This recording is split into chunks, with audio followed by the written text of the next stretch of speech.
AI Bitcoin takeover and JP Morgan spreading FUD across the entire space. Question everything, trust nothing. Welcome to Debate Crypto.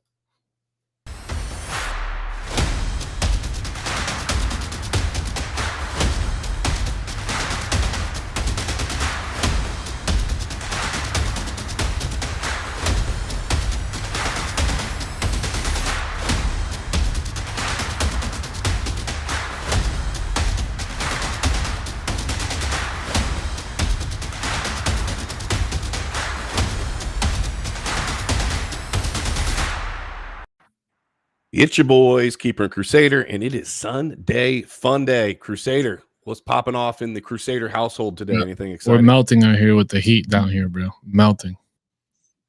It was like 94 with, see, up It was here, we 106 get over the here the other humidity. day. What'd you say it was, 96? 106. You guys get the, 106. Ouch.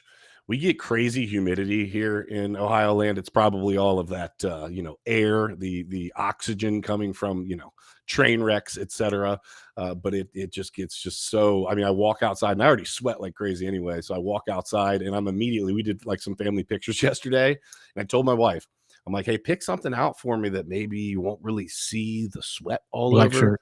She picked out like a light colored shirt for me. And I'm like, I set told you, I to got like fail. spots She all set you over. up to And the photographer was like, don't worry, we've got great editing technologies. We'll just edit the sweat out. And I'm like, okay, yeah, do your thing.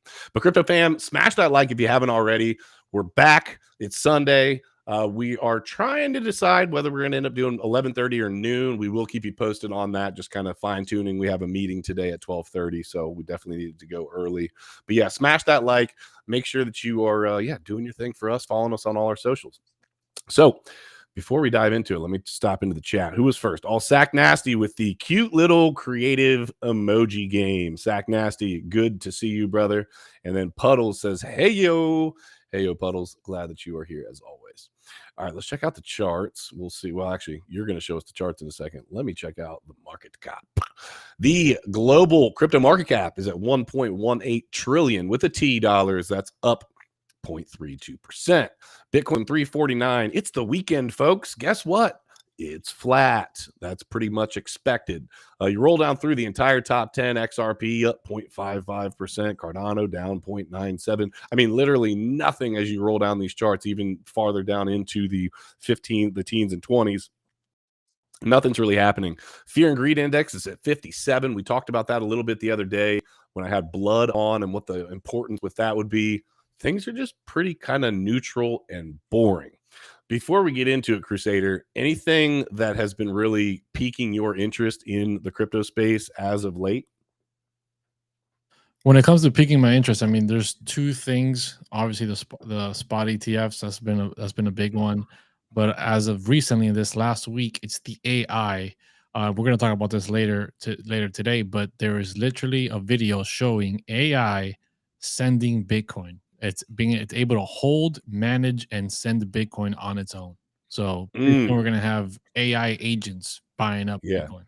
And we're going to talk about why that could be actually incredibly important for the crypto space and why Bitcoin would be the chosen one for that. So stick around for that. And as always, well, not as always, but just as a little hint here, we're going to be talking a little XRP too. So XRP fam, put them up. Let's get it. I know Crusader is super excited about the XRP chat that we'll have. But let's start off with Bitcoin. Bitcoin has been all the rage. It's always leading the markets. And we've got some interesting things going on recently with the U.S. government. So Bitcoin whales, U.S. entities, top accumulation was 71,000 Bitcoin in 3 weeks. I wish I was a whale. It says data from blockchain analytical firm Santiment showed that addresses holding between 10 and 10,000 Bitcoin have been very busy in the past few weeks. Since June 17th, these addresses accumulated over 71,000 Bitcoin or 2.15 billion. The interesting part for me is this. It says traditional financial institutions' recent interest in the offering spot Bitcoin exchange traded funds, that ETF that we're talking about, has primarily driven the current bullish sentiment around Bitcoin. Grok's June 15th application triggered an avalanche of similar applications by other financial institutions like Fidelity and others. Now, here's the interesting part for me right here. Be in Crypto previously reported that institutional investors have steadily increased their accumulation of Bitcoin since BlackRock filed that spot ETF. And market observers note that significant Bitcoin accumulation share this sentiment. I actually missed what I wanted to put. Here we go. The right here. Entities have seen a significant increase in their share of Bitcoin supply. The firm added that it could indicate a potential shift in supply dominance if the trend continues. What I'm talking about there is our government. If our government is one of the whales, if you didn't know, the U.S. government actually holds more Bitcoin, mostly from stealing it from others that they deemed was not appropriate, Bitcoin. But they're the largest holder in the crypto space in Bitcoin. And so what does that mean? What does that tell us about Bitcoin? Is it that they want to have control of the Bitcoin network as much as humanly possible, if you will? What does it mean to you, Crusader, that some of these whales are actually government agencies buying up this Bitcoin? I think it just shows that strong money drives out weak money, right? And I think which means the governments are seeing the strength in the assets, right? We've recently had Larry Fink, the CEO of BlackRock, come out and admit that, hey, Bitcoin is an international asset. It is digital gold, and people are going to accumulate that, right? Institutions are going to accumulate that because they also understand that the other end of the spectrum is fiat money, which is monopoly money, just being infinitely printed, not being backed by truly anything besides the force of a government's military power. And that's just not how money is supposed to work. So I think it just makes a logical argument for why people and institutions and governments are going to accumulate these assets, because it's the only thing that holds true value. Yeah. And I think it's going to be a huge talking point for the upcoming elections. We've talked about this in the past. How is this just that, a talking point, or is this something really important as we move forward? And I think we're seeing a shift more and more. Now, we know that the politicians are going to use whatever talking points they can, and whether they're actually able to implement the things that they're talking about or not, totally different story. But the reason that it's such a huge talking point is because we have problems. We have a lot of problems going on in our financial world today. And if something like Bitcoin could help offset some of that problem, or at least put people in a better position, it sounds like a great thing to me. But I think the pushback that we're getting, and the reason that we're getting so much, delay on just letting it happen, is because the government sees it more as a threat. And we're going to talk about this a little bit too, as it relates to taxes and some other things. The government sees this as more of a threat to the US dollar than they do just seeing it, hey, maybe this is an option to help us with the problem that we have. So I think we're going to find out who the real players are in not just the political space, but just in general within all these large institutions that are gobbling up Bitcoin, as to whether it's just to manipulate prices, whether it's just to use you as exit liquidity, or whether they're genuinely buying up Bitcoin because they want to see that wealth accumulation continue, and they want to actually be a part of the movement that is Bitcoin. So I'll be happy to see, which way that plays out. I think, unfortunately, we kind of know the manipulation part of it is always a reality, but yeah, we'll see how that plays out moving forward. If you haven't already smashed that like, smash the like. It's Sunday. We're doing a little bit of just kind of a back and forth today, talking through some of the things that we saw this week. Crusader, earlier this week, I'm not going to pull an article on this, but we had the FOMC meeting, and they talked about pausing rates. So let's touch on that real quick. So rates paused, but on the tail end of that, they also said it's very likely, I think the last I saw was about a 30% chance, and that changes and shifts all the time, but about a 30% chance that we're going to see another rate hike soon. Is this all part of a bigger game plan? Did they know these rate hikes were going to continue? You've been talking about actually rate decreases, right? Taking the foot off the gas pedal. They're talking about maybe going the opposite direction. What do you thought? I mean, I think it depends. We all know that the numbers are fake, right? All the numbers are fake. The inflation, the CPI, the whatever, it's all fugazi. But we got to play along with the fugazi numbers. So I believe this next week coming up now, I think we're getting CPI numbers, and we're getting a few events are happening this next week that has to do with traditional, reporting and stuff. I think it depends on how we continue to see those numbers. If we continue to see stagnant or decreasing inflation numbers or CPI numbers, I think we're going to eventually see a decrease in the rates. I think we're going to see a rate hike, a rate cut at some point. before maybe They're swearing they're not going to do that. They're swearing not going to happen. they've sworn a lot of things, right? They also swore to protect the Constitution, and look where we're at there, right? I mean, Point they well swear a taken. lot about things. Touche. Hey, I want to ask you something. I don't know the answer to this. I saw this morning, and then I went to church, so I didn't get a chance to look at this. Third Patriot, shout out to you, brother. Glad that you're here. Says, why does Binance have Bitcoin at 27.6? Is this an arbitrage option? Do you know what's going on with this? I don't know the full details of why it's happening, but it is happening. Ethereum is also like $200 or so lower. It's like 1,600 on there. I don't know what's going on. There's been a lot of like controversy happening with Binance recently, with Yeah. some other governments and some just different things. I don't know what this means. Some people were already rumoring that this could be the beginning of the fall of Binance, right? And all that FUD. I don't want to Yeah. scare anybody and say that could be a possibility. But like we've said before, don't trust any centralized exchange. Don't keep your Yeah. money on any of these centralized exchanges. Yeah. If you could access Binance.us or whatever Binance account is on that arbitrage option, I mean, why not? If you can get in there and be able to pull out your money, why not? But that runs the risk that maybe because this arbitrage opportunity is happening, maybe they're not allowing you to withdraw your funds, which I did see something about a week ago or something about Binance halting withdrawals and deposits. I don't know if that's still going on. So just make sure before you spend any large amount of money on there You know what you're, that you yeah. can be able to actually withdraw your money. So if you can take Because advantage, if not, I mean, yeah, I was about to say it'd be a super dope opportunity if I could jump on Binance right now. I don't operate on Binance. I don't use Binance, but if I could jump on Binance and buy effectively a $2,500 cheaper Bitcoin, you could theoretically, if again, we don't know the details, so I'm just throwing this out there, but theoretically, the arbitrage opportunity that Third Patriot's talking about is you could go and buy it. And then if you wanted to, you could turn right around. If they allow to do this, I don't know. You could turn around and sell it on another exchange for 30,300, which is what Bitcoin's at right now. And thank you very much. Made a little bit of money. So somebody in the chat, if you're sitting down at your computer, give us a little info in the chat. Let us know what's going on with this. Is it an arbitrage opportunity, or is this possibly a little trap set up for some people as it relates to the crypto space? Because that definitely happens as well. What's up, Drew? Good to see you, brother. Kenton just jumping on in. Kenton says $1,770 ETH and 27,650 Bitcoin. Yeah, I would like to know, because I think Crusader, if we could take advantage of an arbitrage opportunity, I like it. So we'll talk about that after stream. All right, let's talk a little XRP real quick. You're actually going to get a little bit different take from your boy Keeper on XRP on this one. Let me pull this up here. So 1.1 billion with a B XRP recently bought by whales. Here's what's happening. Okay, there's literally no reason for me to read this to you. I'm going to read you like 2 sentences. Crypto analyst Ali reports a whopping 1.1 billion XRP worth around $570 million acquired by whales since February. The whales have been regularly buying since beginning of 2023, frequently taking advantage of periods of decline or consolidation to boost their holdings.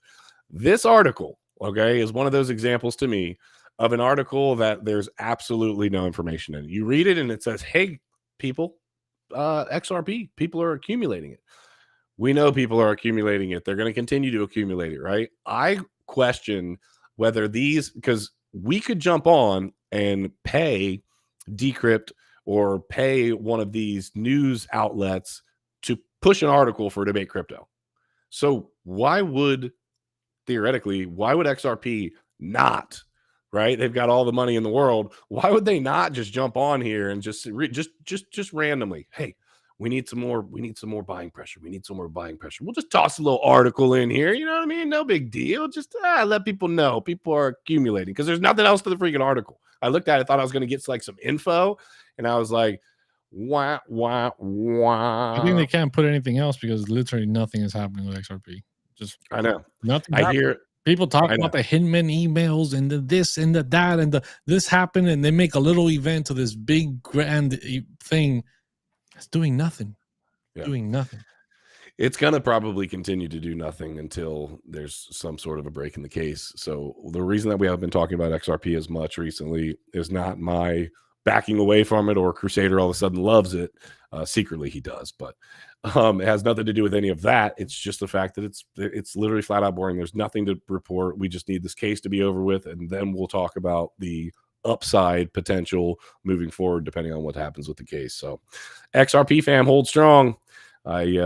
I'm doing the same thing you are. I'm sitting on my hands and I'm At this waiting. point, I think we get a spot ETF before we get XRP. Before we get Before we hit the the new all-time high, I think we get a Bitcoin spot ETF. we get a Bitcoin spot ETF before that.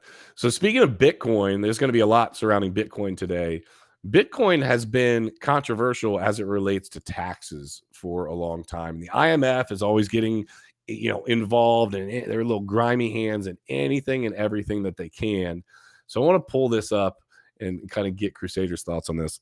Because Bitcoin tax evasion can't be stopped with anti-money. You'll see this is listed as AML, but it's anti-money laundering. IMF report: whether crypto withers or blossoms, the tax system still needs to deal with it. The IMF authors wrote. I'm going to read just a little bit of this right here. From a taxation perspective, the paper's primary concern is that digital assets provide a new and potent way for criminals and the rich to conduct transactions undetected. And its authors recognize tens of billions of dollars in potential tax revenue are at stake, with no consensus across the globe on how the issue should be approached.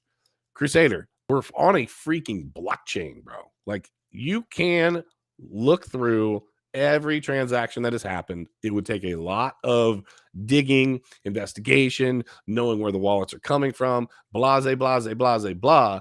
But if I wanted to launder billions of dollars right now, I'd figure out a way to do it in greenbacks. I'd figure out a way to do it in cash. So why do we always see the IMF pushing and pushing and pushing on how Bitcoin and crypto is all this evil freaking thing?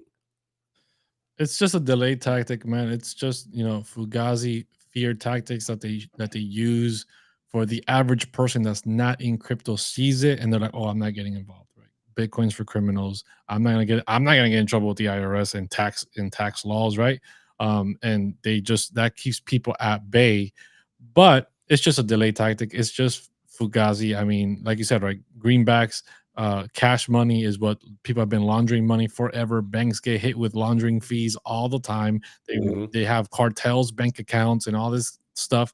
They don't shut their bank accounts down because the cartel brings in money, right? But Mm-hmm. they'll shut down your bank account if you don't have the jab, right? Or if you don't do Yeah. certain things that they ask you to do.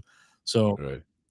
it's just BS. And at the long end of the things is every government entity just wants to continuously get paid, and it ensures job security, right? Because they continue to add this. Oh, Bitcoin is so hard, and cryptocurrencies are so hard to to get the taxes paid from. We need more agency, right? We got the IRS with 87,000 wannabe Call of Duty players running around now, and they why didn't you hire 87,000 people to go study the blockchain, right? If you're so worried about the taxes on blockchain technologies. Yeah, that's a good point. Did you hear, this is a side note, but did you hear the video recording of this South Carolina female representative talking to one of these guys in prison? Have you heard this yet? No, but how did you know she was Okay. female? Because Are you assuming she here? is. Yes, full on assuming. But YouTube, you heard them. I know you heard me. I'm in trouble. So check this out. There was a recording, and I'm gonna have to skirt around the verbiage used here. But she is talking. She is a South Carolina state representative, and she's running for something even higher. And there is a taped phone conversation with her and one of her boys that's in prison. Okay. And she starts talking to this dude in a wild way about how the black people that she knows, she's not using the word black people. Okay. She's using the other term, right? The black people that she knows are not the people that are following her today, because those people would be putting duffel bag money, will be putting dope money on my porch to celebrate and represent my campaign. She goes through like a 3-minute splurge about how she doesn't care where the money comes from, how it gets there. And here's the crazy part. What she was asking him to do was get his duffel bag boys. Okay.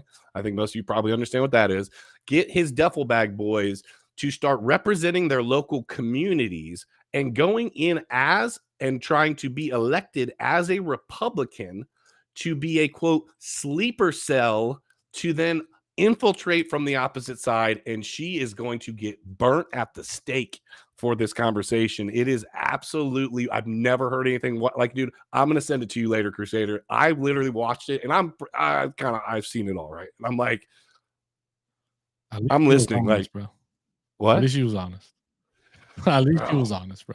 bro. I 100% believe she is not the first person to think or operate in that manner. She's just the first person She's to got caught. admit it in front of some type of recording device. Dude, it was so bad, but ultimately it's wild because the thing, let's take the dope money out of it. Let's take what she was ultimately implying is that we need a whole bunch of Democrats to be able to go in and run as Republicans. And she said we could burn this thing from the I inside think they out and do that make already. changes. Like they already do that Yeah, I though. think they do that already. People just jump side to one side and be like, "Yeah, you're going to be in the Republicans, but you're going to vote against everything they say because and then it's helping us in our favor." Yeah. And you get So information from what's happening in the party. I think they both do that. It's the espionage game, right? It's nothing new that we never heard of. The little proxy wars, just infiltrate mhm. people and feed back information.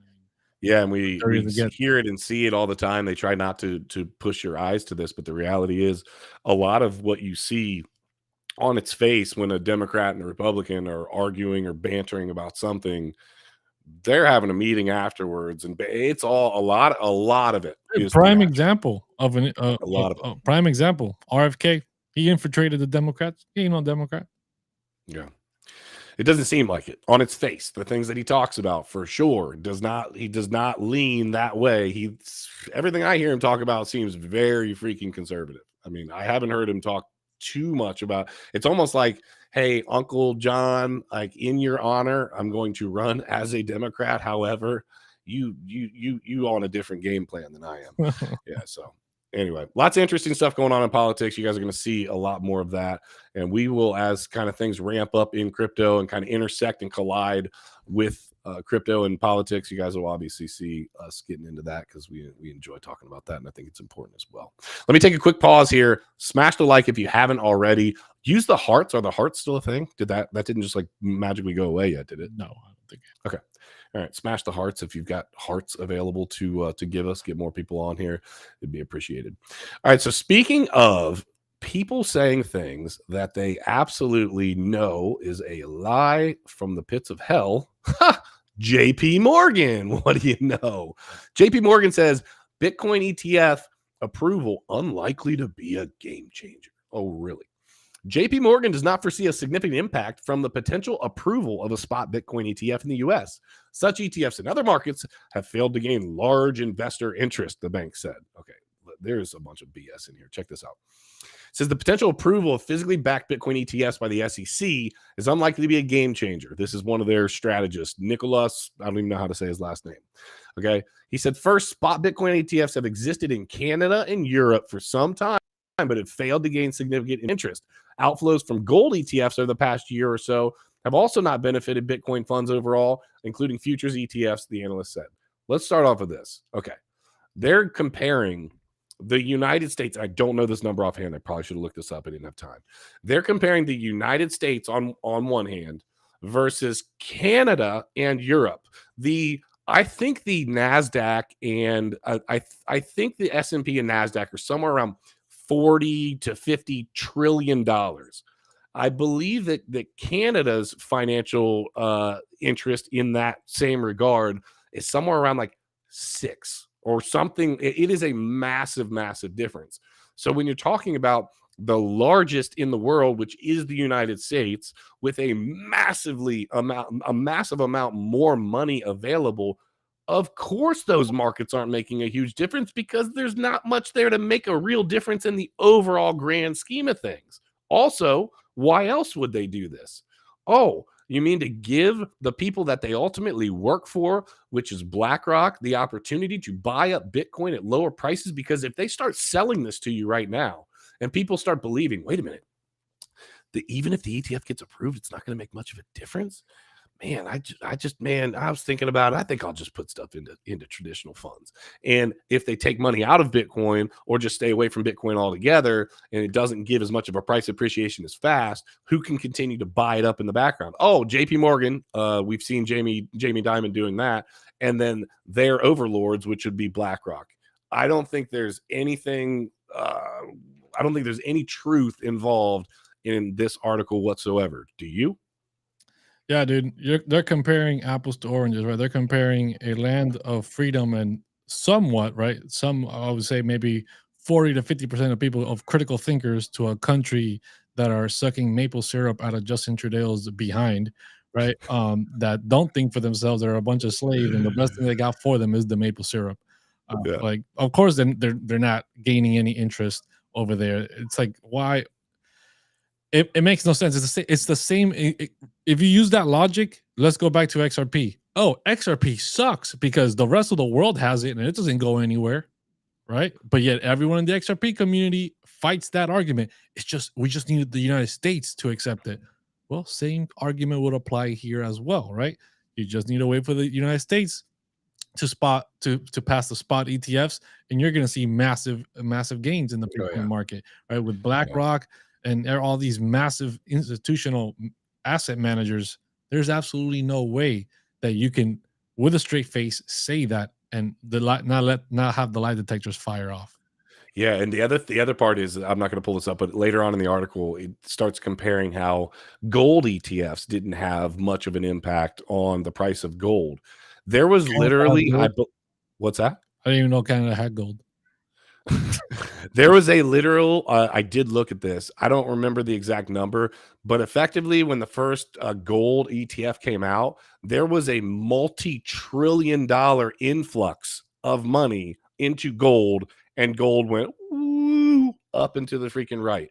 I don't know. It's frustrating to me that they allow these articles to even be written when anyone with half of a freaking brain can look at this and say, yeah, this is literally designed just to manipulate people, to lie to people, and to get people think. I don't know. The manipulation to me is it's so obvious to me, but at the same time, I think a lot of people that don't dive into this maybe jump on and read an article and Oh, of oh course. yeah, that makes You sense. I just read mean, why headlines not? and they don't Yeah. follow up, right? So like there's a short-term memory loss. So like somebody says something like that, JP Morgan says something like that. 6 months go by, they come out, JP Morgan comes out with a headline, Bitcoin's great.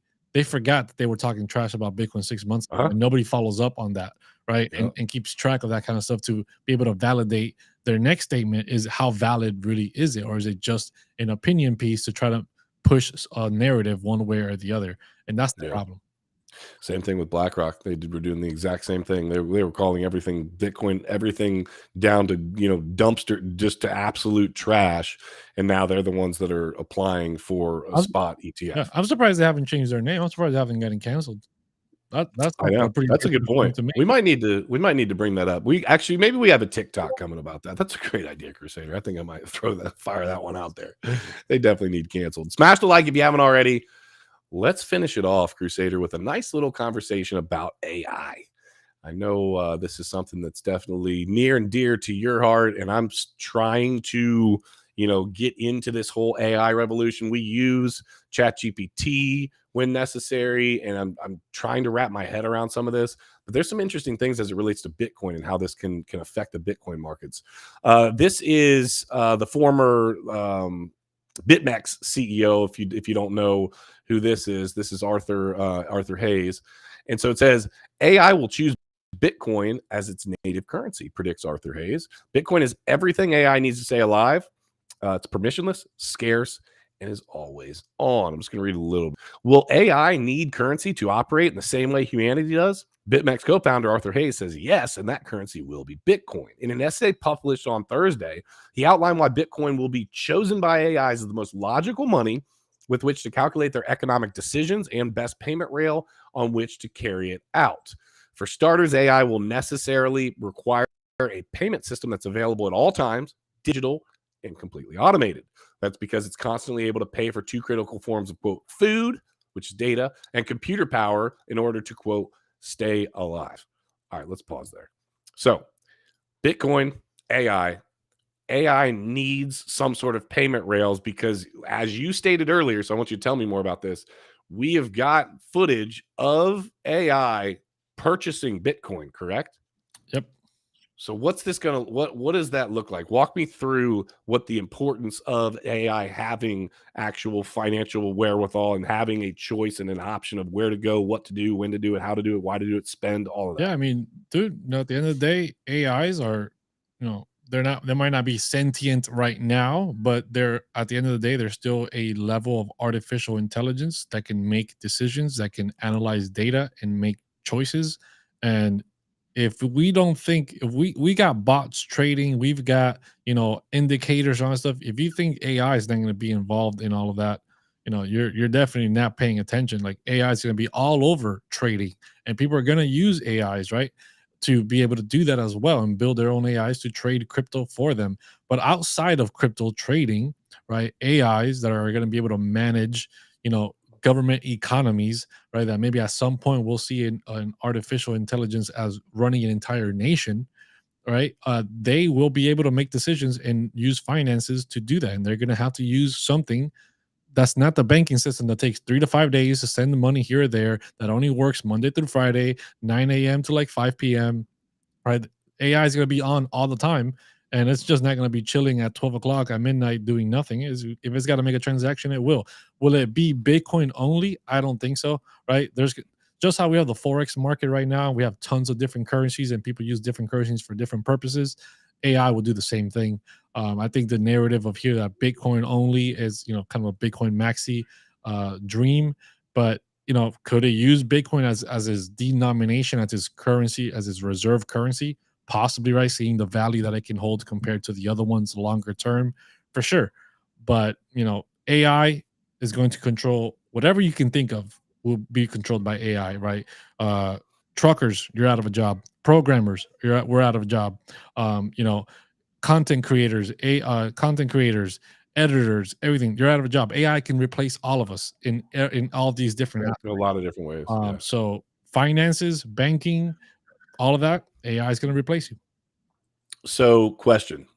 If as AI continues to evolve, do you see okay, we see in traditional markets, we see these massive companies and institutions manipulate these markets. Okay.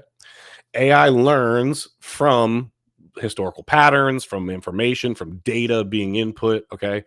Theoretically, I would think that one of these market makers could effectively use AI to be much more effective at manipulating those same markets because it's always constantly analyzing and seeing data, whereas a person and a group of people making a decision at a certain time to push a market in a certain direction has, I mean, moving pieces. Do you see AI possibly having a negative effect in some way on manipulation of markets as well? Or do we think that it's going to be more transparent and just, yeah, it's just doing what it's supposed to do and it's going to continue pushing us in the right direction? Yeah, man, that's a tricky one, right? Because if you're talking about true AI, artificial intelligence, that at some point is going to be sentient, that might have no moral code, no code of ethics, just those thing. Whatever evil a human can do, AI will do that 100-fold higher because it doesn't care about your feelings, right? It doesn't care about people, right? Simple as that. Now, if we give that AI, if we limit that AI from being a true artificial intelligence and make it more of a limited structure with guidelines and rules, then yes, you could see a more transparent, artificial, kind of like Jarvis from Iron Man, right? He's an Right. Yeah. artificial intelligence, but he's got limitations. He just can't run wild and do whatever, and he runs on the commands of its owner, right? So that Mhm. is a limited AI that will be whatever its owner wants it to be, and whatever the guidelines are. Once it became Ultron, right, and it became its own thing, then you can see how it quickly ran off the rails to just do whatever evil thing you can think of 20 times over, just because it doesn't care about human beings. So it's one of those things. If you want true sentient AI, there is no limits. It can do whatever it wants, and there's nothing you can do about it. Now, if you limit it, then maybe you can see some positives. Yeah. I have a hard time wrapping my mind totally around how these things take on a life of their own and become this sentient thing. It seems like a movie, and you hear people like Elon Musk and what's the guy's name? It's always talking about us being in a simulation. Probably one of the brilliant minds. Talking about the Asian guy, the Asian No, he's a black guy. He's a little bit heavy set. You definitely know who this is. I cannot. Somebody in the chat tell me. You're talking about the scientist guy. Yes. What is his name? I hate him. I know his name though. But you know I'm talking. He's probably in his 60s. He's the opposite of Bill Nye. He's Yes, he goes totally the other direction. Somebody in the chat, tell me who. I cannot think of this guy's name right now. It's driving me crazy. I know somebody's going to be able to tell us in the chat.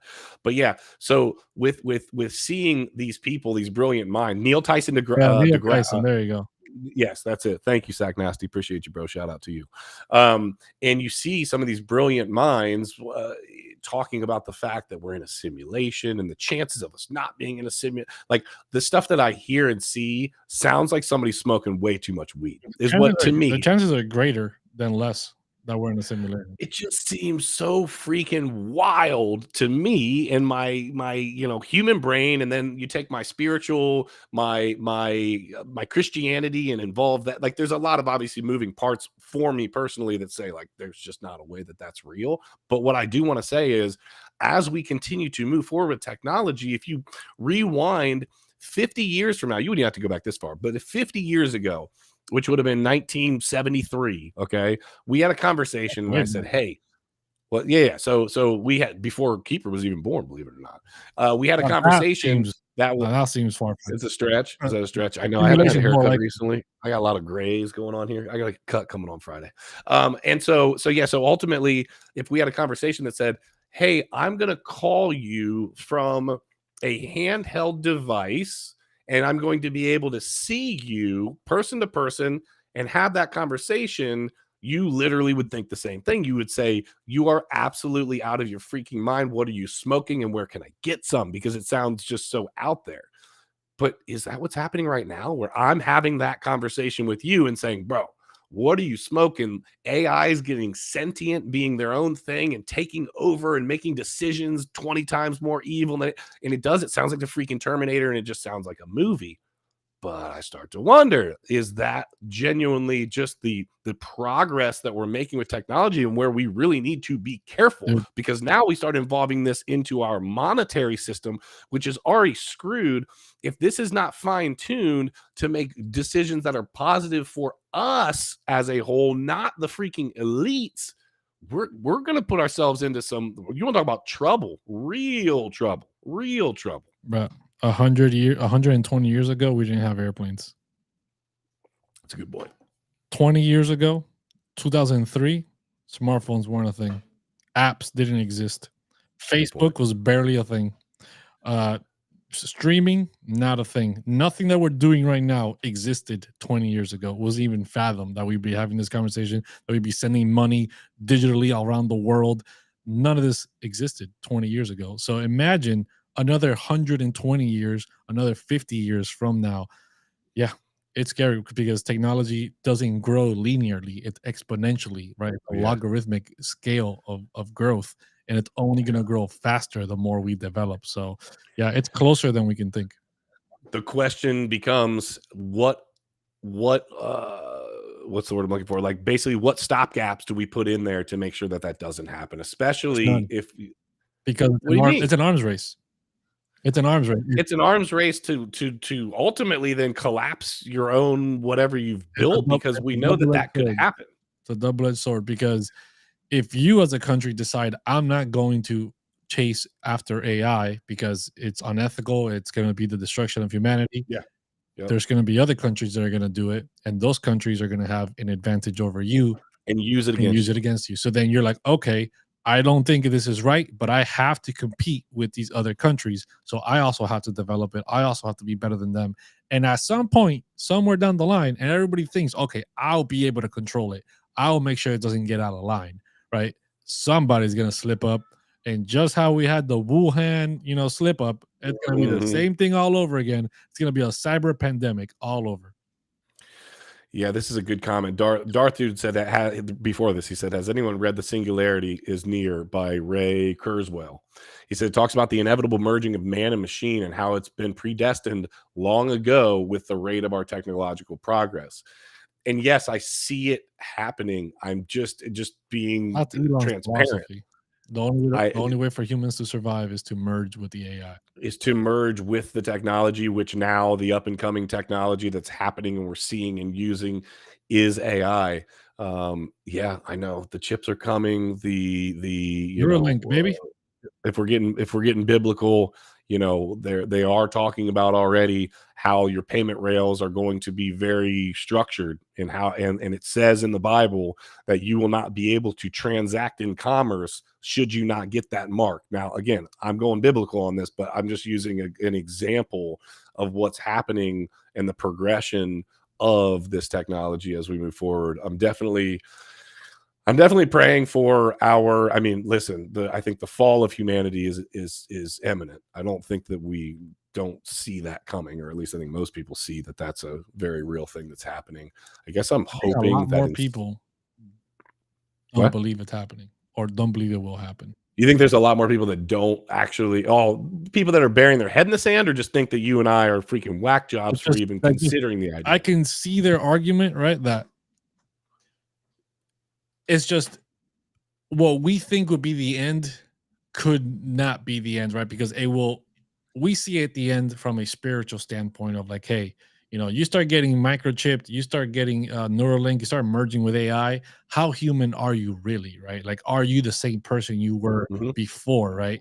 And but kids are going to be being born in artificial wombs. They're going to be born already merged with the AI. So humans are just going to take another evolutionary step that will change the game. And even though we see it as the end, it could not technically be the end because it could still go so much In that in that regard, regard, right? It can go so much further, right? I've seen altered carbon, right? Where you start implanting your consciousness into a chip, and then yeah. that chip can just be translated to different bodies, and the bodies are being used as human sleeves, right? And it's like, then you'll live forever. You can technically live forever while that chip doesn't get destroyed. So it can get very wild for a very long time before the end arrives. Yeah, and I think it'll be interesting. We see, so kind of to end on that, is that we see this massive rise in social media. The fact that we're on a Sunday afternoon having a conversation between two guys that have like-minded thoughts on cryptocurrency and politics, and whether we had like minds on it or not, having a conversation video to video, person to person, from multiple states away from each other, and there's a whole bunch of people watching and able to type in and talk with us, and we could bring somebody up on stage, all the cool complexities of that. I think that social media has opened the realm at this point, with TikTok especially, for information to be out there. And so what does that do? Does it bring us towards a spiritual revolution, and we see people actually saying, hey, listen, we're on a bad path, no matter, maybe you don't, I'm just going to use Jesus as an example, that's my example. I believe that Jesus Christ died for my sins, and I'm going to go to heaven if I accept him. Okay, cool. But is that going to bring more people to that possible realization, whether it's Christianity or Judaism or whatever, whatever they go towards? Is it going to push more people that direction, or is it going to push more people the opposite direction, because there's so much happening, so much bad information, and so much chaos that they're creating? I feel like people would look for some sort of solace. Some people would look for some sort of comfort, some sort of, hey, should this all happen, what's going to happen to me? But a lot of times I think people just look for more freaking chaos out of chaos. Yeah, I think it's going to, the solace that they're going to be finding is in the technology, right? They're going to make technology their god, because technology promise is going to promise them, immortal, to be immortal, to live forever, right? That sounds awful. But it's the truth, right? We just talked about it with altered carbon, right? Being able to implant your consciousness into a chip, and then Okay. you can Yeah. transfer bodies, and you can live forever. People are gonna be like, yes, I will never die. I want this technology, right? I don't have to worry about disease. I don't have to worry about aging. I don't have to worry about any of these things. And I can have all the kids I want. I'll never see them die. They'll never see me die. So the same thing that God and Jesus promises us, Yeah. right, will be promised through technology. Technology is And going to technology promise. is going to take that, right? And they're going to see it as more feasible because it's more attainable, it's more tangible, it's in front of them, and it's happening right now. And they're going to go that direction instead of going more towards God for Mm. that reason. which could be argued as part of It's the what's whole being, play. I heard somebody argue recently that the Antichrist is actually going to be an AI, a sentient AI or something effectively. And it just does Definitely beg could. the question, is technology literally that thing that is going to do exactly what you just said and pull people into, hey, here's the solution. I've got eternal life for you. It's right here. You don't need to go get it over there with that Jesus dude. I got it right here. Technology. You can have it, hold it in your hands, just implant it into your brain and rock on, bro. It's gonna play into people's fears, right? It's like, hey, you want to believe in Jesus and play the risk that after you die you get eternal life, or But if or you're do you wrong, want I've got a chip exactly? for you. I got a solution right here, right now, Bite this guaranteed. apple. 30 days, your money back, right? Got a little apple for you here. Come take a bite. So Yeah, Crypto Fam. I know we get off the rails sometimes, but I think that's part of the reason why you guys like to watch us. We definitely will tell you about what we think, where we think things are headed, and I appreciate each and every one of you for being here. We appreciate you guys. Crusader, any final thoughts before we sign off here? don't get the Neuralink trap. Don't get the Neuralink. Don't get trapped. Crypto Fam, we love you guys. We appreciate each and every one of you for being here. It's Sunday afternoon. You could be doing anything. Hopefully you went to church this morning, and then after that you came and saw Debate Crypto, or maybe you're going afterwards. But we love you guys. We hope you guys have a wonderful day. Just remember to question everything. Trust nothing. And until next time, hodl. Like it's hot. We'll see you soon.